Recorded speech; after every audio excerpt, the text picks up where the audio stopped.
What's going on, guys? Welcome back to the 40K Cafe. And in honor of the new patch of Space Marine 2, today we're going to be talking about the newest enemy in the operations, the Trygon. As we can all see, the Trygon is a creature that is created by the hive mind of the Tyranids, as well as it uses its serpentine-like features and appendages in order to tunnel through and burrow to get to its enemies. Not only does it use this burrowing tactic to personally attack its enemies, these tunnels it creates also allow for the smaller Tyranids to go to or behind enemy lines and assist with the assault. Because of its speed and the way that it moves underground, it makes it incredibly difficult to detect. And once these tunnels are set up, after being undetected for so long, this is what would lead to the horde that is soon to follow afterwards that I just talked about. But the hive mind is extremely intelligent. We often give it the credit of being a horde-like creature that just uses its immeasurable numbers to its advantage, but it's also capable of strategic analysis and input. Besides digging behind enemy lines and leading to surprise attacks, the Trygon is also capable of setting pitfall traps for its opponents, tunneling enough to remove enough sediment to loosen it enough to perhaps go on to immobilize certain armor or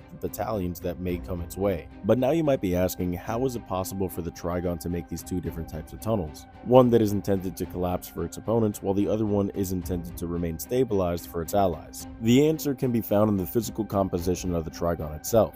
Like all Tyranids, the Trygon possesses a bioorganic composition that allows it to specialize in its field. In its case, while tunneling, it's capable of releasing this bioorganic charge that will go on and coat the walls and stabilize the walls themselves, hardening into a chrysalis-like nature. Sometimes a Trygon will work on its own, depending on what the hive mind might need, but in the very rare occasion, they can work together. When more than one Trygon can be found working in a group, they are known as the Bioshock Brood. When working together, they can utilize their biostatic field even further, even creating arcs in between the middle of them that will wreak devastating blows amongst their enemies. The early signs of a Bioshock Brood attacking tend to come from the electric signs that they give off. The two most common telltale signs being your hair standing up and the disruption of communication due to the static. And lastly, if you thought that wasn't enough, there's even a more powerful version of the Trygon. They are known as the Trygon Prime and are even equipped with the capability of having a synaptic link to the hive mind itself, allowing it to control much more of the lesser Tyranids. They are bigger, stronger, faster, and capable of harnessing even more of that bioelectric ability. The biggest weakness of these creatures is that once they are detected, it is pretty easy to lure them out. They act on the mentality of looking for the quickest morsel that may be readily available. And so, should one be detected, it is pretty easy to go on and set a trap for them. But that is working with under the assumption that you have the ability to detect them in the first place. After all, they wouldn't strike fear in the guardsmen like they do if they weren't good at their job and sneaking behind them. I'm looking forward to facing these creatures in Space Marine 2, but let me know what you guys think. Thanks as always for listening. Drop a comment if there's anything you guys want to hear about next. And as always, remember to follow for more.